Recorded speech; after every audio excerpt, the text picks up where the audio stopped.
At dahil nga po excited na excited ako sa pagbabalik ng aking kumaring Ultra Maldita, eto po naman talaga pala ang aming season ender. Pagpasensya nyo na ang The Divo That You Love. Ito po si Alwin Ignacio, kasama ko ang aking kaibigang Ultra Maldita. Hi, this is Alex Brosas. At ito po ang The Kitty Show, ang tayong natalakayan showbiz edition. At para mas kiligin tayong lahat, para sa aming season ender, pag-uusapan namin ang timbog na timbog sa paghahawak kamay ng pinakasikat na love team nitong 2024.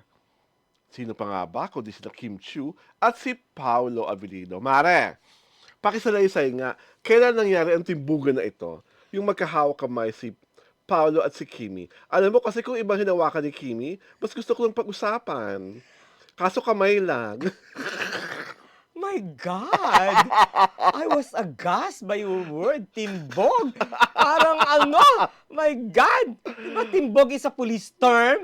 Gusto mo ba huli ka balbon sa hawak kamay? Yeah, pero di ba parang it doesn't become of you. Parang you saying timbog, parang it's so cheapening. Hindi kasi Diba? nadamay na ako sa kamasahan. Oh my God! I thought you were all above them. Hello! Hindi naman. Nakaka-relate Diba? pa ako sa kanila nowadays. That is so hoy poloy, my The God. term timbog? Oo. Okay, so, let's now discuss Diba? whatever happened to Kimi and Paolo. Kasi parang, hindi ko alam kung tama ba yung recollection ko kasi nga na-anesthesia na ako, di ba? Yes. Ang tawag dito kasi parang yung, ang tawag doon, nag-rent ng para, ano ba tawag doon? Black screen. Black screening, si Ann Curtis, I think. O si Paolo ba? O si, basta ganun. For what movie? The movie of your favorite, tawag dito, Unkabogable Star. Okay. Oh. That kabogable star. Okay. Ngayon, parang they thought na, kasi nandun si MJ Felipe, di ba? Parang, interview. They thought hindi pa live. Okay. Nakuna ng na-screenshot yung kamay ni Kim Chiu. Hawak kamay sila ni ni Paolo. Sabi ni Ann, is this live? Sabi niya, yes, it's live. Ha, talaga live ba to? Pati nga si Paolo Avellino live to? Nabigla. Ay, it's too late na kasi live nga di ba? Oh no, so magkahawak kamay, di ba? So what was the impression? What was the Na sila na. Oh, yun, di ba? Oh, You think so, sila na? tinanggi na naman. Hindi, walang pagtanggi. Well, kung sa bagay ako nakikipaghawak kamay ko sa mga friends ko, pero friends lang kami. Gusto mo isa-isahin ko?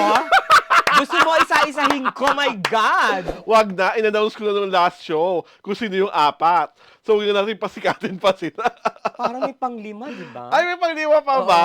Wag na yung panglima. Hindi Basta, ako na-inform. Hindi ka Apat na-inform. lang. My God! Will- Parang kulang. Will- Tinimbang ka ngunit kulang. well, let's try. So, ikaw, kung na-caught off guard si Paolo at si Kimi, what do you think is keeping them from telling the truth? There's nothing to tell about. So hindi pa sila. That's your opinion. May movie sila So pang promo lang ito? Whatever. Ah. Di ba parang, hindi, ganito yan. Maybe, Oh my God! someone is falling in love. Maybe, Yes. Maybe, someone is not ready to fall in love. So, which is which, pahala na kayo dyan. Ganun yon. So ako, sa tingin ko, ang fall in love I see. Sino? At hindi fall in love I see. Ay! I think it's Kimi who's falling in love. Okay. Oo. Because Paolo is like, in a way I know him. Ay! So, Diyos ko, parang, so he's the type of person na parang matagal na in love. ganon? Oo. Diyos ko, nakadalawang teleserye niyan, tapos isang movie, matagal pa. Alam- Ayaw pa? Alam mo naman Diyos ko. Ayoko na lang magsalita. My God! Christina Concepcion, pasok! Ayaw mo pa magsalita niyan. Di ba? Para si Christina ang magpaliwanag kung na-inlove mo talaga sa kanya si Paolo. Well, Di ba? ang tawag dito, I think na in love pero hindi na-sustain. Yes. Hindi na-sustain talaga. Hindi na sustain. Oo. So, sa tingin mo, itong Paolo at Kimi, may posibilidad na masustain? Well, ask me the next question. Diba? My gosh! Baka magalit ang Kim Pao sa atin. Sabihin Bakit naman nila, sila magagalit? My God! Kim Pao fans, ha? Yun lang ang ano ko, ang... Pakiwari. Oo, pakiwari ko. Pero I love Kim Pao.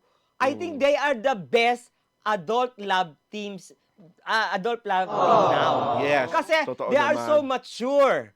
Di ba? Bonus na lang sa atin ng mga Kim Pao fans kung magkakatuluyan Katuluyan sila. sila. Di ba? Yun na lang yun. Let's all wish them good luck. Di ba? Good luck sa movie, good luck sa career, good luck sa love life nila. And let's be realistic about it. Just so in case naman, hindi talaga sila magiging, lovers, tanggapin natin. Oo, ganun lang naman Diba? yun. Kasi at the end of the day, only Kimmy and Paolo know how they really feel for each other. Tayo naman, observe lang. At saka hindi. They have served their purpose. And that is to make us happy, mga Kim Pao fans, di ba? True. Ngayon, if there is something going beyond that, talagang bonus na sa atin yon. Yes. Di ba? Pero, let us not sulk in one corner kapag hindi sila nagkatuluyan. Because things happen, di ba? Hindi naman porque gusto natin, sila na magkakatuluyan, di ba? Ganun lang naman yun. Ako gusto ko po naman magkaroon ng orgasm si Paolo sa si Kim. Orgasm? My God! Am I back in the, in the rice show? Ano Cerebral to? orgasm? Okay. You qualify! Ano ba? Kaya qualify ko na nga. Hindi na qualify, excuse me, no? The moment you open your mouth, kailangan may qualification na. Ayun na, I'm qualifying na gusto ko pong Diyos magkaroon ko, my cerebral God. orgasm. Si Well, Paolo, are they cerebral to begin with? I think so. Okay. Di ba? Hoy, mahirap maging aktor at aktres ha. Kung di ka mo talino, di ka mahusay umarte. Ganon? Yes. So yung mga Banu Umarte, Bobo, Yes. are they? Yes. Okay. Gusto mo pangalanan natin yung mga bobong umarte? Sige. Ayoko. Ay, kita mo! Ano ka? Pagkatapos ayaw mo? Lukaret ka! Sa ibang topic na lang. Okay. Sa ibang difficult round topic. Kasi kababalik mo pa lang.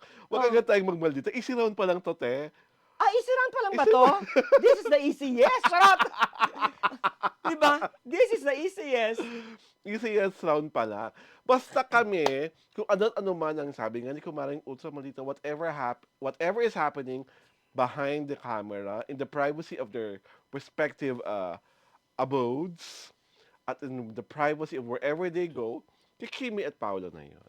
Ibigay na natin yun sa kanila. At saka hindi Ang dami nagmamahal kay Kim at Paolo. You know why? Why? I don't know. Kunyari, Magaan hindi ko sila. alam. True. Magaan sila. Magaan sila makita on screen, makita sa TV, makita sa Lalo na sa personal. Oo, magaan sila. Diba? Pangalawa,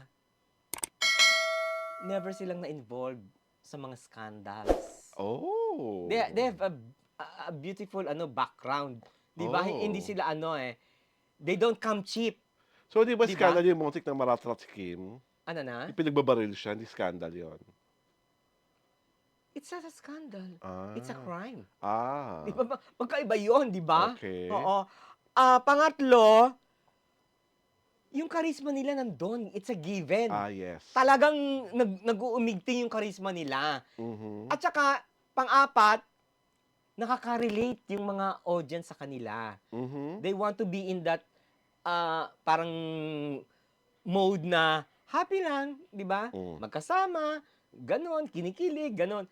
Di ba? Alam mo naman how mushy Kim Pao fans are. Yes. Di ba? Konti lang magkadikit lang, magkahawak kamay lang, yung mic, sharing mic lang, di ba, sa mga shows. Talagang kilig na, talagang sumisigaw na yung They have that magic. Di ba? Which they are aware of. Yes, and they know how to maximize or capitalize it. Di ba? Wala silang Tsaka, ang maganda sa kanila, wala silang inhibitions. Yes. Oo. Yung Bagay inhibition pa ba? Hindi naman sila teenager. Ay, may mga ganun na. You want me to name names? Later na. Di ba? Nasa ibang topic yun. Ganun. Aray ko! Di ba? May mga ganun Mga lupa na, charot. May Okay. inhibitions pa. Well, we just hope that itong mga hawak kamay ni Kim at ni Paolo, marami pa silang mga sweet moments na darating which will further cement whatever is their relationship. Dito po si Alwin Ignacio, the Diva That You Love. Kasama ko ang aking kaibigang Ultra Maldita. Hi, this is Alex Brosas. And yes, this is the Kitty Show. Ang tayo na talakayan Showbiz Edition.